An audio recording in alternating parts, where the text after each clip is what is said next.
last class that I would go over this last example with you. So we'll do this last example from class 18 together, and then we'll move on to class 20. We're skipping class 19 because that's the class I dropped to make up for the day I was sick. Okay, so we have to look at this equation, right? This is a transformation of the graph of x squared, right? So I made a bunch of changes to x squared, and I have to consider these changes to the equation and figure out how they're going to change the graph. So first, I have some inside changes and some outside changes. So what would you consider inside for this?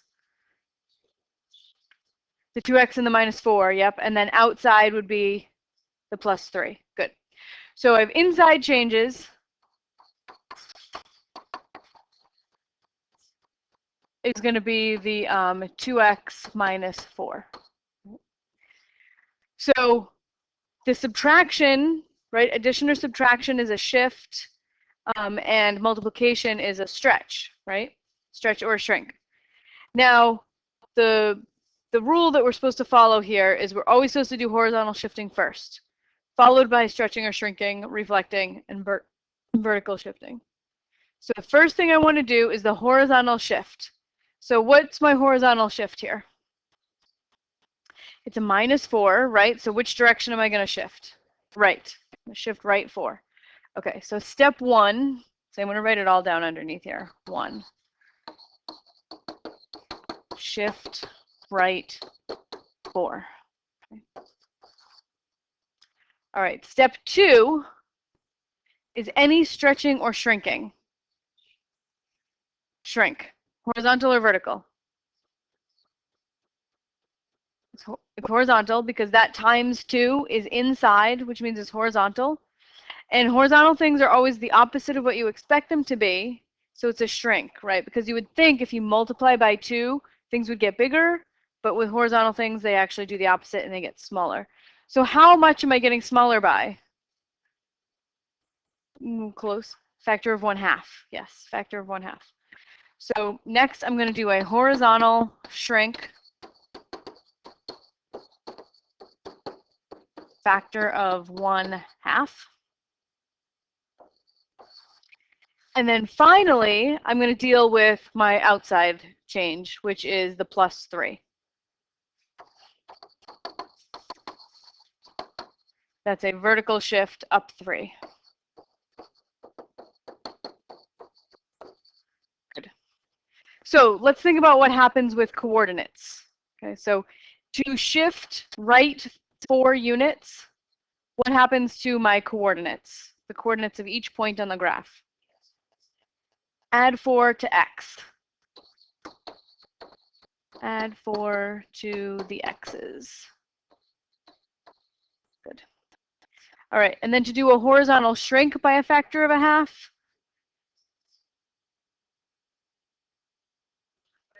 Times 1/2 or divide by 2. Yeah, same thing. So horizontal shrink by a factor of 1/2. It's horizontal, which means it has to do with the x coordinates because that's the horizontal piece of any point.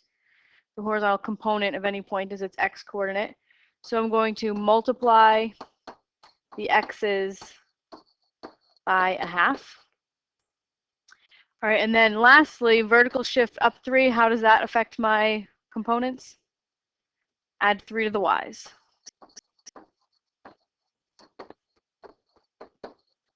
Okay, so this is how I'm going to move the graph of y equals x squared to be my new graph. So I'm going to start by just sketching out what y equals x squared looks like. So I'm going to do that over here. I have 0, 0. You could just put this in your graphing calculator if you don't know, or you can, I'm making a table of values in my head. I'm thinking, okay, if I plug in 1, 1 squared is 1. So I have 1, 1, 2, 4, because 2 squared is 4, 3, 9, -1, 1, -2, 4, -3, 9. So here's my graph of x squared.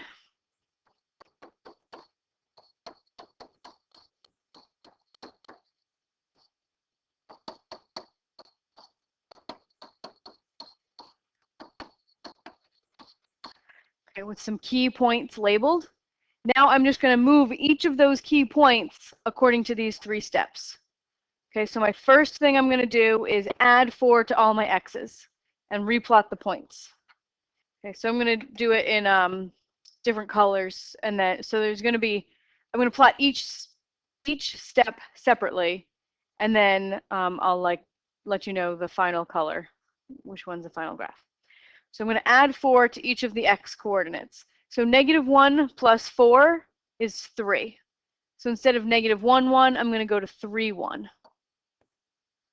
Okay, and 1 plus 4 is 5. So I go to 5, 1. And this point at 0, 0, should have labeled that one, that's an important one. 0, 0, that's going to go right 4, so it's going to land at 4, 0. And then 2, 4, add 4 to the x value, and you get 6, 4. Okay, and then -2, 4 plus 4 becomes 2, 4. Oops, put that at 3.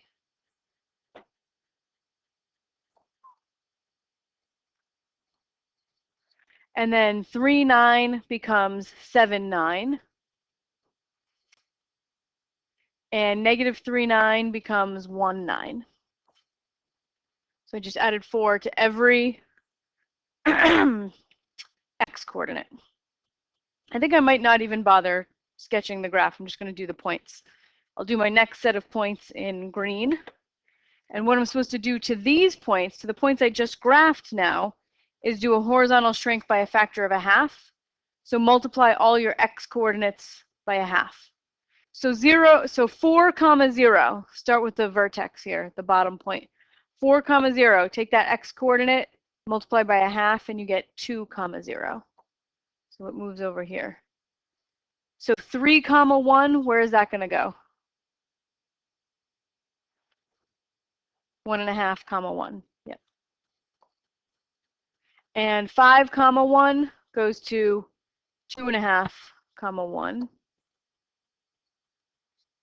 And 2, 4 goes to 1, 4. And 6, 4 goes to 3, 4. 1, 9 goes to 1/2, 9. Just taking half of every x coordinate. And 7, 9 goes to 3.5, 9. So those green points represent my horizontal compression by a factor of 1/2. And then lastly, I do a vertical shift up 3 units. So I'm going to add 3 to each of my y coordinates. I'll do that in another color. So 2, 0 goes to 3. 2, 0 goes to 2, 3. Good. Add 3 to the y coordinate. And then 2.5, 1 goes to 2.5, 4, right? I'm going up 3, yeah.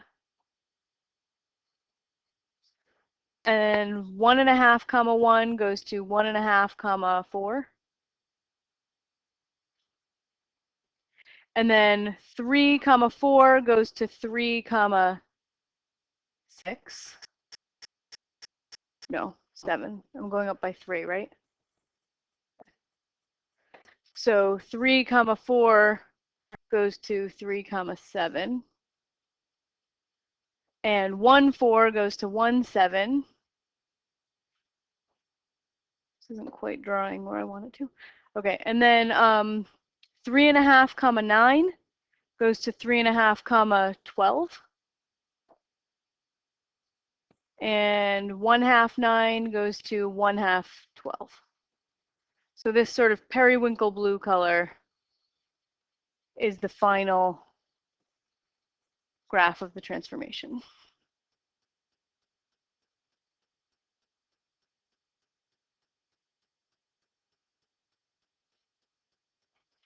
So basically the key before you try graphing anything, write down in English what's going to happen. Right? That's going to be your key. Any questions still?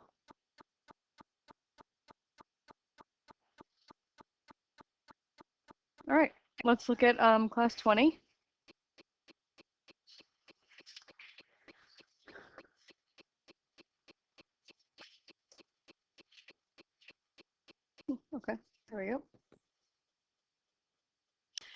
So we're going to look at combining functions today. So when, Linda must have put that in.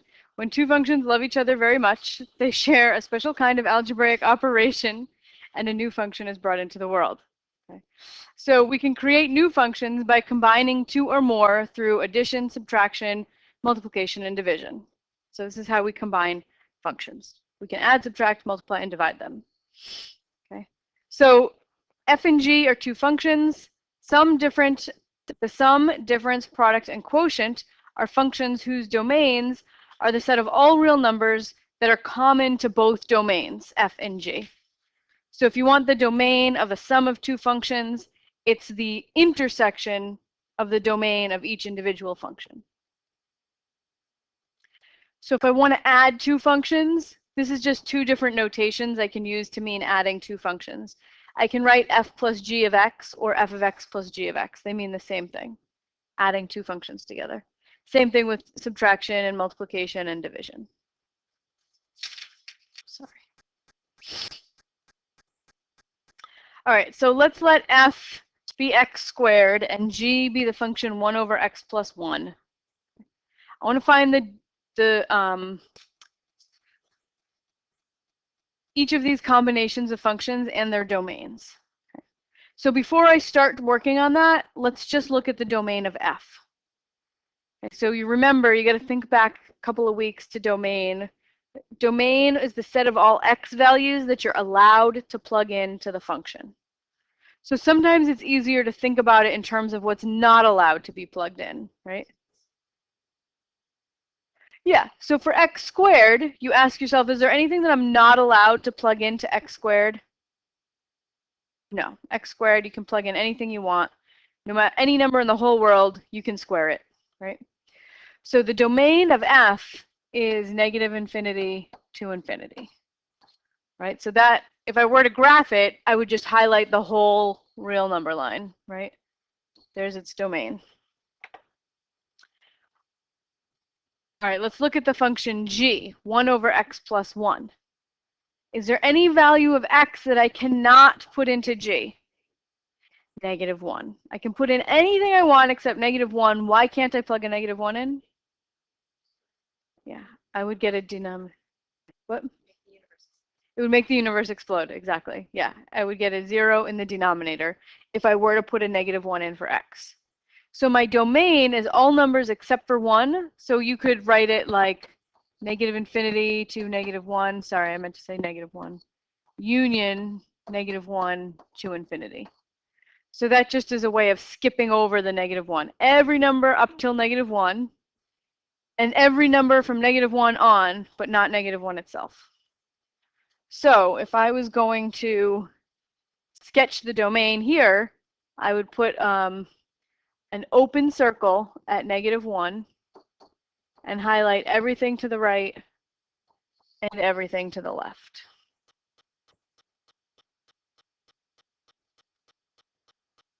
And then the intersection of those two domains, the intersection of this set and this set, that's what they have in common, right, would be what? Everything except negative 1. Any place where you have both this blue and pink line, where you have both of them, is going to be in the domain of the intersection. So my intersection, when I intersect these two domains, it's going to be negative infinity to negative 1, union negative 1. Oops. To infinity. So any place where these two both have a domain is the intersection of the two domains.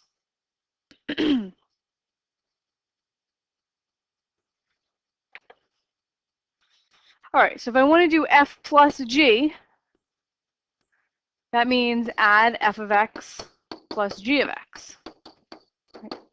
And f of x and g of x each have a formula. So substitute them in. So I get x squared plus 1 over x plus 1. Now, if I wanted to simplify that, I suppose I could get a common denominator and add those two fractions together. But I don't really want to.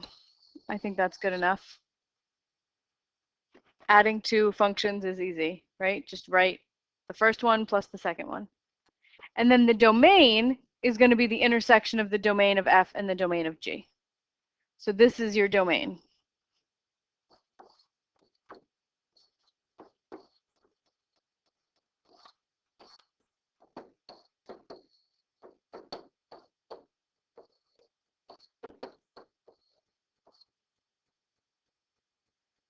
So anytime you're adding, subtracting, multiplying, and dividing two functions, the domain of the result is just the intersection of the domain of f and the domain of g.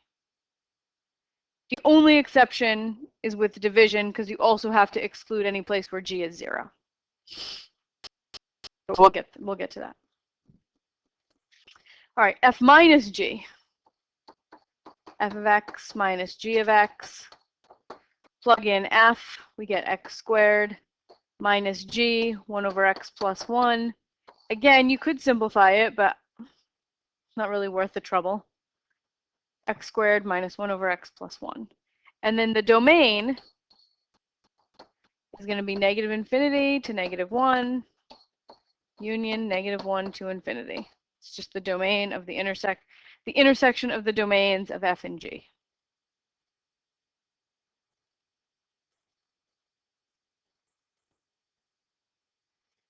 F times g, that's going to be x squared times 1 over x plus 1, which is easy to simplify. That's because multiplying fractions is easier than adding fractions, so we might as well just do it. And this becomes x squared over x plus 1. And again, the domain is negative infinity to negative 1, union negative 1 to infinity. My domain.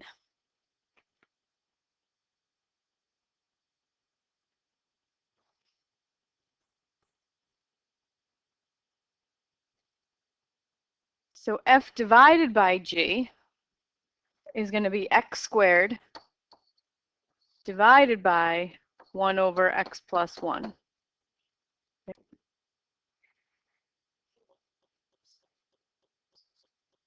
I don't have two sides, though. There's no equal sign, so we definitely can simplify this. It's a good instinct to want to do that. But before I simplify it, let's write down the domain. Okay, so I already know I have to exclude negative 1, because I have to exclude negative 1 from any combination of f and g. But I also have to make sure that what I put in this denominator is never 0. Is there any x value that I could plug in here that would make that 0?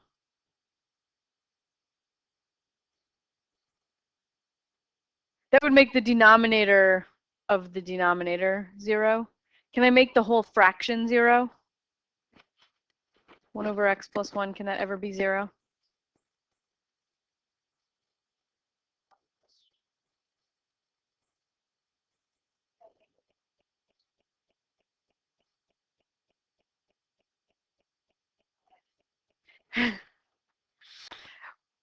So it might be unclear what I'm asking. Let me write it on another page. Can that ever be true?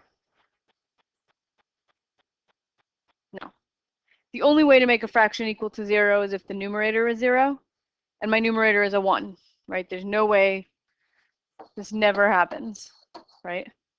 So when you're doing division, you know, if you're doing f divided by g, your domain is the same as it was for plus or minus or multiplication, but also you have to make sure g is never 0, the function itself g, because you can't divide by 0. So you have to make sure g of x is not 0, and ours never is, so we're all set.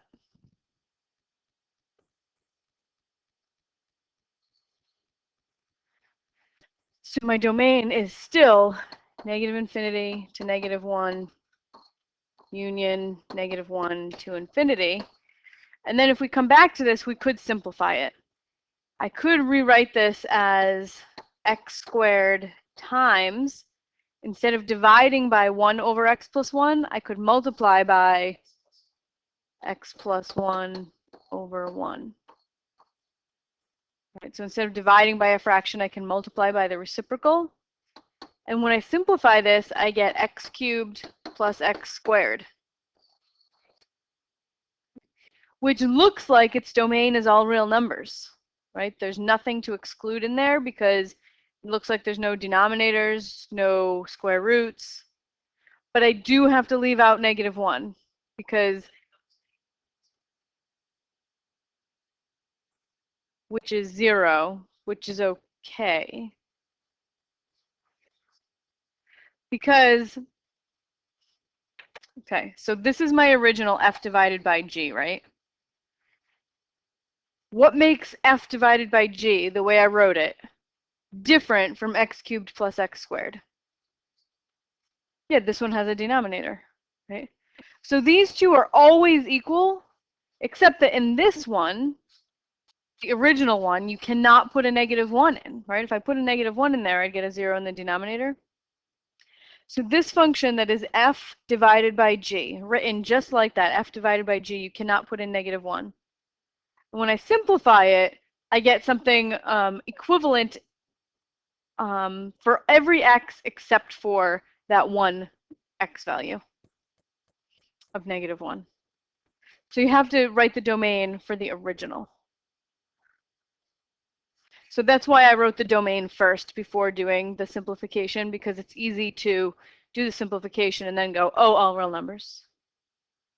Right, but you're doing the domain for f over g, not f over g simplified.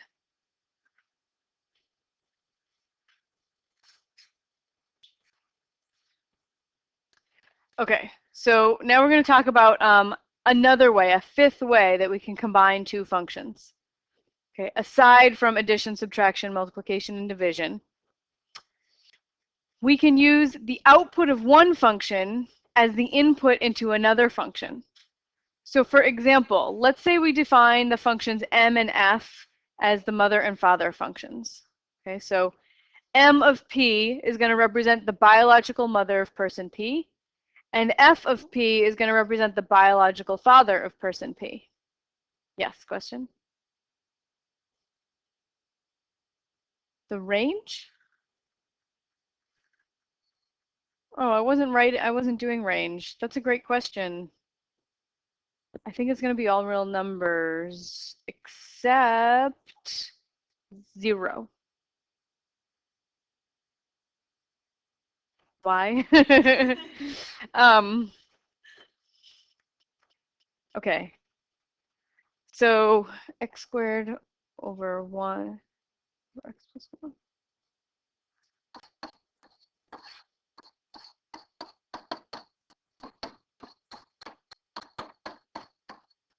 Is that true for every value of x?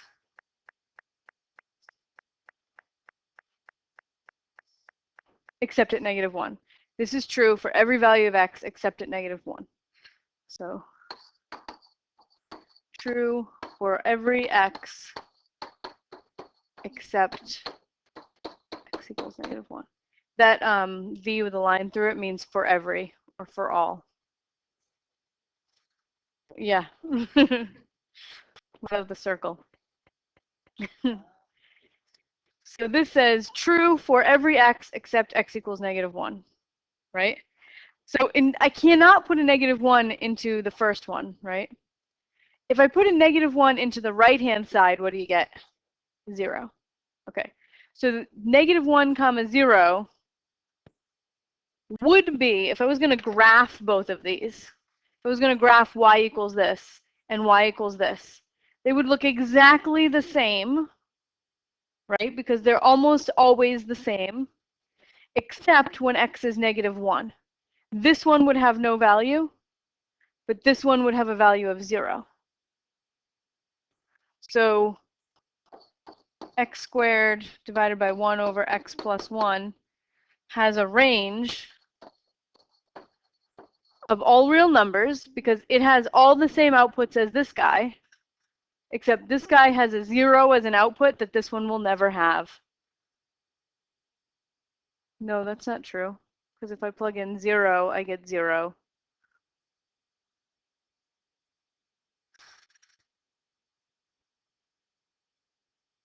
So it must be all real numbers. Wait, I can't.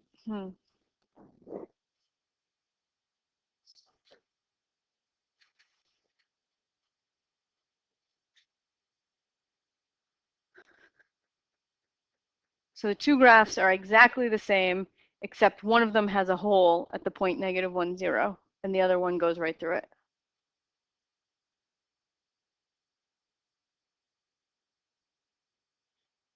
All right, so back to the mother and father functions. Okay, so my mother function represents, it says that M of P is the biological mother of person P, and the father function says that F of P is the biological father of person P. So what do you think M of F of P represents?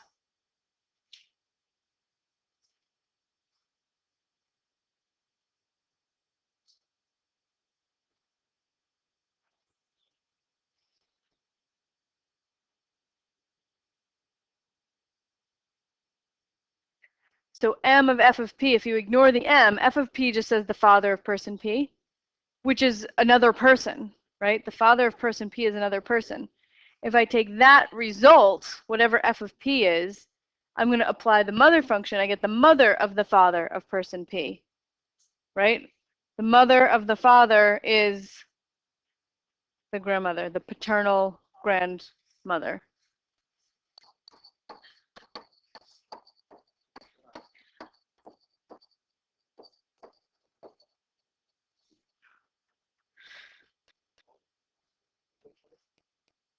So M of F of P, the mother of the father of the person. So to the person, to the original person, that is their paternal grandmother, right? Their father's mother. Got me so far?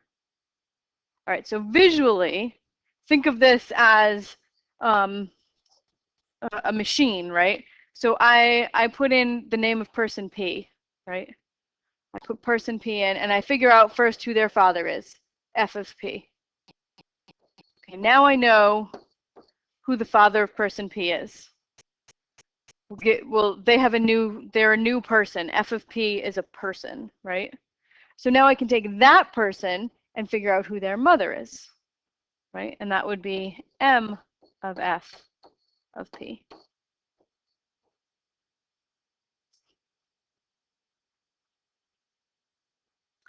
So you would read that as M of F of P, and we call it the composition of M with F, or the composite function. It's often written with this little circle here, M little circle F, which many people will confuse with multiplication at first, but it's a circle, not a dot, and you read it as composed with. And I really don't know why we use this notation, right? It means M of F of P, like parentheses. So anytime you see the little circle, you might want to just switch to the parentheses notation.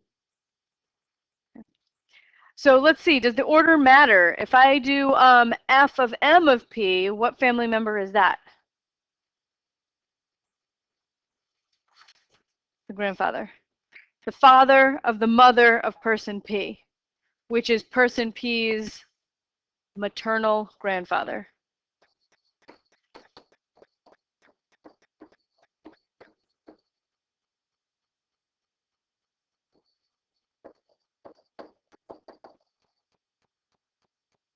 So person P's mother's father. So visually, we've got person P. We can type their name into like a database, right? And we figure out who their mother is. And that would be M of P. There's a new person, right? The mother of person P. Then we can take their name and type it into a different database and get their father's name. And that would be the father of the mother of person P.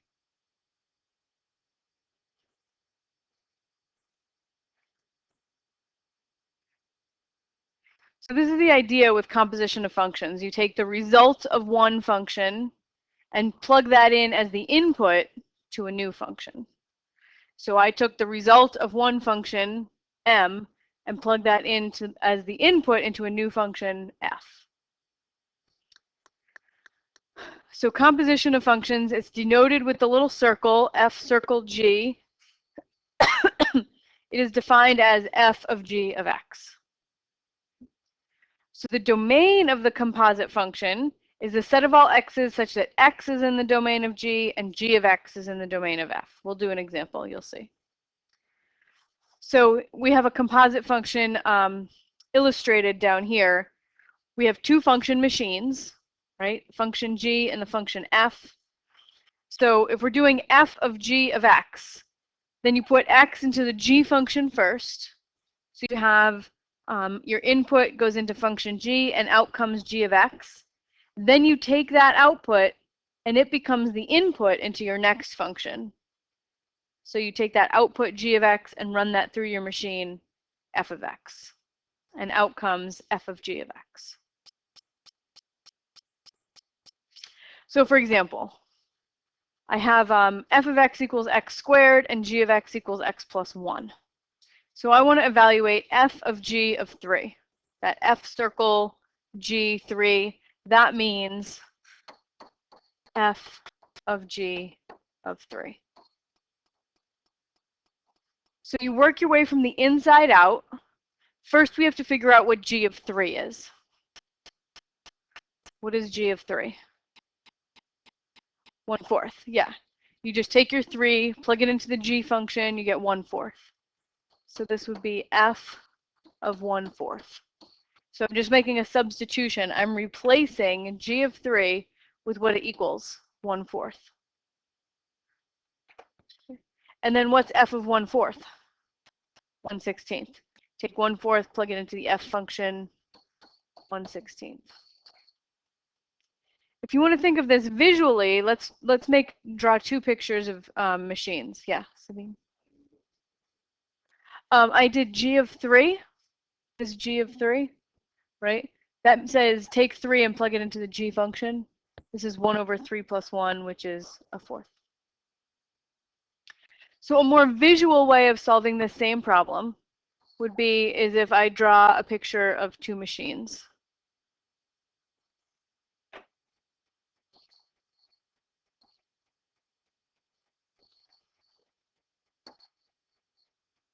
So this is G and F. So if I put a 3 into the G machine, I should get a 1/4 out according to my formula, right? So I put a 3 into the G machine and I get a 1/4 out. Then I'm going to take that 1/4 and drop it into the F machine, and out comes 1/16. So just same exact problem, just a more visual way of thinking about it. Think of F and G as machines running in succession. So when I want to do G of F of 3, now they're saying, okay, now switch the order of the machines. Now you're going to do F first, because this says G of F of 3. We're going to feed 3 into the F machine first. So what is F of 3? 9. Yeah, so if I feed 3 into my F machine, F squares things. So this is G of 9. And then what's G of 9? 1/10.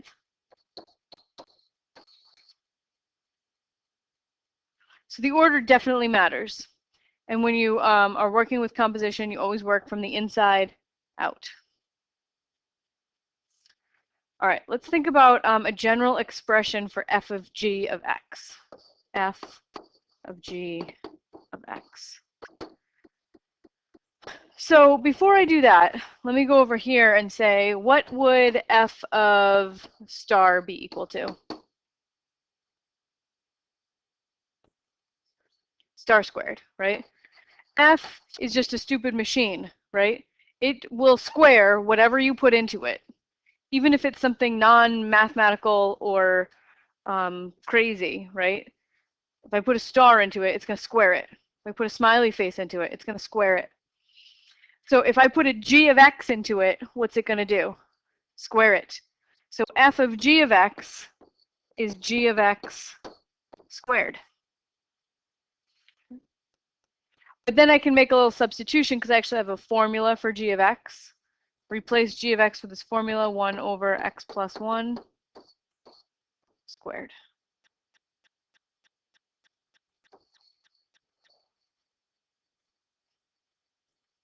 Okay, you try, come up with an expression for g of f of x, going the other direction. Okay, so g of f of x. So I'm applying the function g to the function f of x. So this is g of some stuff, right? This is g of something. So let's go over to the side here. If I asked you to evaluate g of star, what would I get? 1 over star plus 1, right? You just go to the function g, and if I'm going to plug in a star, that means replace all the x's with stars, right? So if I have g of star, that's 1 over star plus 1. But I'm not doing g of star, I'm doing g of f of x. So this is going to be 1 over f of x plus 1. But then I can replace f of x with its formula, which is x squared. So I just make a little substitution, and I have 1 over x squared plus 1.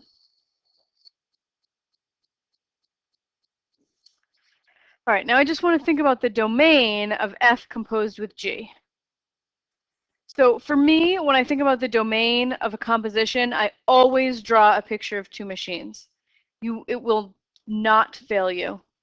You won't regret it because you'll never get them wrong, even if you feel like it's a waste of time to be drawing pictures. So f of g of x, that means f composed with g of x. Right? So that means I'm going to put x into g first, and then take the result and put it into f. So my machines are going to go g, and then f. So I'm going to put an x into the g function first. Does g have any restrictions on what can go into it? -1, right? G of x is the function 1 over x plus 1. I cannot put a -1 in there. So I put a little note by my g function. No -1 in here, right? And then I'm going to take whatever I get out from here, right? When I apply g to function f, I get g of x. That's my output. Take that and plug it into f. Does f have any restrictions? No. F is just the function x squared. You can square anything in the whole world. So no restrictions here. So there's nothing that can jam this machine, right? This machine, you put in a -1, it'll come to bring your business to a grinding halt, right? Jams the machine. So I make sure I never put a -1 in here. And then over here, I say, okay, I don't have to worry about anything here. Whatever comes out of G, I can put into F. I don't have to filter, right? So there's no restrictions here. So my domain is just going to be -infinity to -1, union -1 to infinity, right? The only thing I have to worry about is the x equals -1 going into G. But let's look at number 6. I'm going to do the domain part with you right now, and then I'll have you go back and do A and B. Okay. Here I have an h of x and a k of x, and I would like to think about the domain of h of k of x. So h of k of x. So my two machines, h and k, which machine comes first? K. So we work from the inside out. So I start with machine k. Okay, so there's k. And then I put machine h next to it. Okay, so if I put an x into the k machine, are there any restrictions on x going into k? Can't be negative, right? I can take the square root of 0. Square root of 0 is 0. I can take the square root of any positive number. I cannot take the square root of a negative number. So for k, I should put a little note under the k machine. No negatives in here, right? But then whatever comes out will be k of x. I'm going to feed that into the h machine. Now, is there anything that I have to be careful not to put into h? 4. No 4s into h. No 4s in here. Okay. So, but what's going into h isn't an x, right? I'm not putting an x into h. I'm putting a k of x into h. So I have to think about the only thing I can filter, the only thing I can control is what x's go into the beginning machine, right? What x, if I put it into k, will produce a 4? 16. If I put a 16 into k, then a 4 would come out, and then I would jam the h machine. That makes sense? So I can't put any negatives into k. That's my first restriction. And I cannot put a 4, I can't put a 16 into k. Because if I put a 16 into k, a 4 will come out and the h machine will jam. Okay, so my domain is going to be positive reals except for 16. So this would be 0 to 16, union 16 to infinity. So many people would write that you can't put 4 in, but you can. You can put 4 in with no problem. If I drop a 4 into k, what do I get as an output when I put 4 into k? 2. So then I take my 2, I put that into h, and I get 1 over negative 2. No problem. Neither machine jammed, right? So x equals 4 can go in just fine. It's the x equals 16 that's going to jam the machine. Okay, so there's my domain for the composition. I want you to come up with h of k of 9 and the formula for h of k of x. All right, let's go through these together. So h composed with k evaluated at 9. You would rewrite this as h of k of 9. Work from the inside out. So this says evaluate k of 9 first. Take the 9, plug it into k. What would you get? 3. So replace k of 9 with a 3. Now I'm going to evaluate h of 3. Take a 3, plug it into h. What do you get? Negative 1.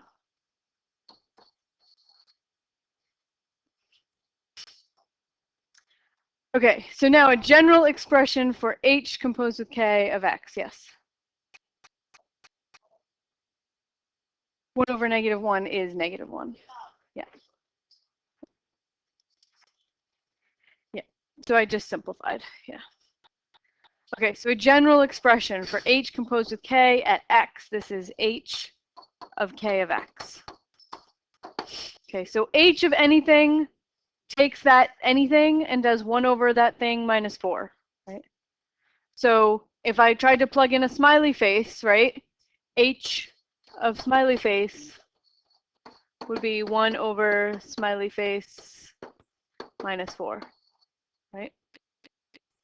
But I'm not plugging in smiley face. I'm not plugging in an x. I'm plugging in a k of x. So this is going to be 1 over k of x minus 4. And then replace k of x with its formula, which is square root x. 1 over square root x minus 4.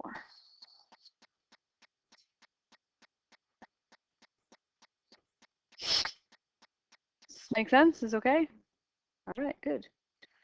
All right, so let me do this first one with you, and then I'm going to have you work through the rest of them on your own. I've given you 2 graphs, f and g, right? Which means that you can always, for any x, you can find a y, right? Oh, yeah, sure. So for any x, you can find a y. So I've given you graphs instead of formulas. But it works exactly the same way. So f composed with g of 4, this is f of g of 4. So the first thing we have to figure out is what g of 4 is. So I use my g graph, right? I go to my graph. The blue line is g. So I go to x equals 4. Neutral color. Okay, 1, 2, 3, 4. There's x equals 4. I want to know the y coordinate on the blue line when x equals 4. So I go down to my blue line and I see my y coordinate is -2. So I come back over here and I replace g of 4 with a -2. So I figured that out because the point on the graph of g that has an x coordinate of 4 has a y coordinate of -2.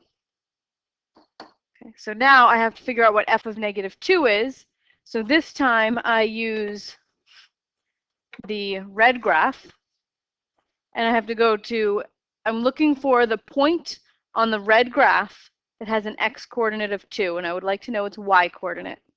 So I go to x equals -2, go up to the graph, read off the y coordinate, which is 2.